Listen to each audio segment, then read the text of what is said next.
Welcome in cartoon world. Today story is Tooni और उसके 7 बच्चों की कहानी। प्यारे बच्चों, आपको ये कहानी पसंद आती है तो कहानी को लाइक करना, साथ ही में कार्टून वर्ल्ड चैनल को सब्सक्राइब भी। एक समय की बात है, एक जंगल में एक पेड़ पर छोटा सा घर बनाकर टूनी रहा करती थी। उस टूनी के 7 बच्चे थे और टूनी घर पर रहकर उन बच्चों की देखभाल करती।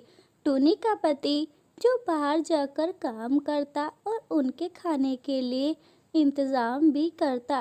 टूनी बहुत दयालु थी। वो जब भी किसी गरीब और भूखे को देखती तो उसकी मदद करती। एक बार कबूतर बैठा था, उसके पास खाने के लिए कुछ नहीं, तो टूनी उसके पास आती है। क्या हुआ कबूतर, तुम बहुत दुखी दिखाई दे रहे हो। क्या बताऊं टूनी बहन, मेरे पास तो खाने के लिए कुछ भी नहीं है और मेरी तबीयत इतनी सही नहीं कि मैं खुद अपने लिए खाने का इंतज़ाम कर लूं। बस इतनी सी बात, मैं तुम्हें कुछ खाने के लिए दे देती हूँ। मेरे पास ये रखा हुआ था, हमने बच्चों के लिए पहले से खाने का इंतज़ाम किया था। टूनी, तुम कितनी अच्छी हो, तुम हमेशा सबकी मदद करती हो। कोई बात नहीं, हम तो एक दूसरे की मदद करने के लिए बने हैं। इसके बाद टूनी घर आती है। जैसे ही टूनी घर पर आती है वैसे ही उसे पति मिलता है।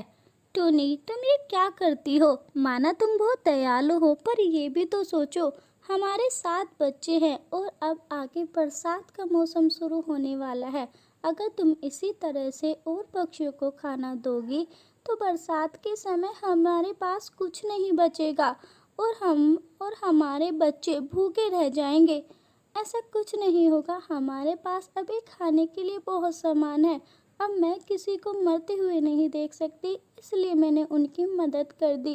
ठीक है टूनी, कोई बात नहीं, पर आगे से प्लीज़ थोड़ा ध्यान रखना। तुम्हें खाने की बचत करनी है जिससे बरसात में हम और हमारे बच्चे आराम से रह सके। ठीक है जी, मैं ध्यान रखूंगी। जंगल में कुछ समय बीत गया और देखते देखते बरसात का मौसम शुरू हो गया। टूनी और उसके पति घर में थे, पर खाने के लिए कुछ नहीं बचा। देखा टूनी, वही समय आ गया ना जिसका मुझे डर था। अब बरसात का मौसम शुरू हो चुका है और हमारे पास खाने के लिए कुछ नहीं। इधर देखो, बच्चे भूख से बिलख रहे हैं। बताओ मैं क्या करूं, मैं बाहर जा भी नहीं सकता। मैं क्या बताऊं जी, अब तो खाने के लिए कुछ भी नहीं है, पर हमने जिसकी मदद करी वो तो हमारी मदद करेंगे। हमें उनके पास चलना चाहिए और उनसे अपने लिए मदद मांगनी चाहिए।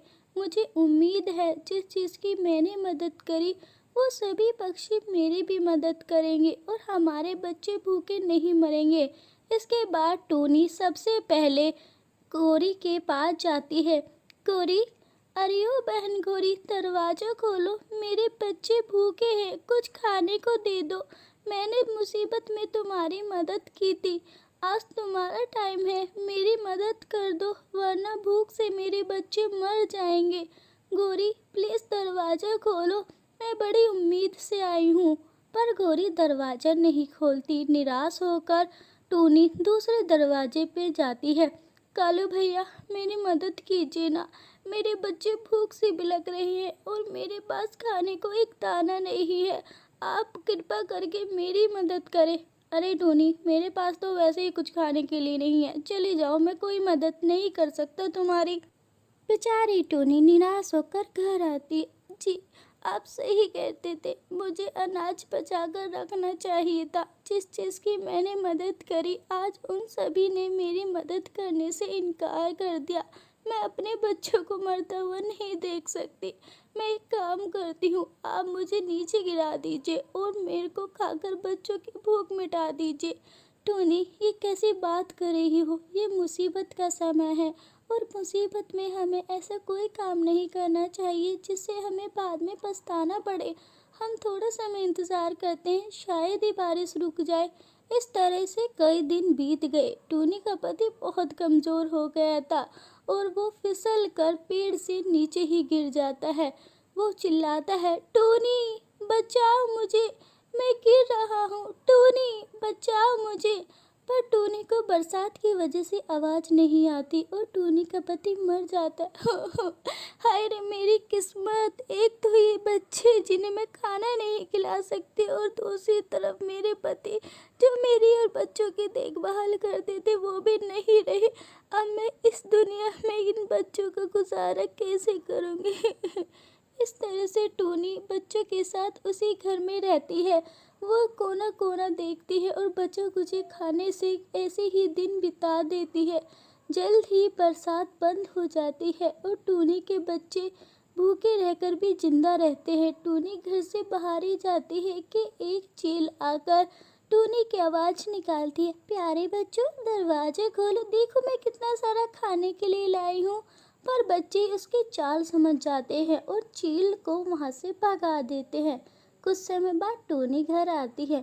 बच्चों तुम्हें कुछ हुआ तो नहीं? मैंने देखा हमारे दरवाजे पे एक खूंखार चील थी।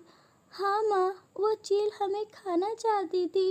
वो आपकी आवाज़ निकाल रही थी, पर माँ हम समझ गए थे ये आप नहीं हो। आप कभी इस तरह से हमें नहीं बताती और ना ही बात करती। प्यारे बच्चों आप अपना ध्यान रखना, तुम सबसे बड़े हो टीटू, इसलिए तुम सभी का ध्यान रखना। मैं अब डेली तुम्हारे लिए खाने के लिए लाऊंगी और जो तुम्हारे पापा कहते थे उस सीख को मैं समझ गई हूँ। हमें मदद उतनी ही करनी चाहिए जितनी ज़रूरत, ज़्यादा मदद करने वालों का भी भला नहीं होता। तो प्यारे बच्चों यहाँ पर हमारी ये कहानी होती है ख़त्म। आपको ये टूनी और उसके बच्चों की कहानी कैसी लगी नीचे दिए गए कमेंट बॉक्स में कमेंट करके ज़रूर बताइएगा। अगर आप भी हमारे चैनल पे पहली बार आए हैं और आपको भी इस तरह की कहानियाँ पसंद है तो कार्टून वर्ल्ड चैनल को सब्सक्राइब करें, नीचे दिए गए बेल आइकन को प्रेस कर दें जिससे वीडियो का नोटिफिकेशन आपको मिल सके।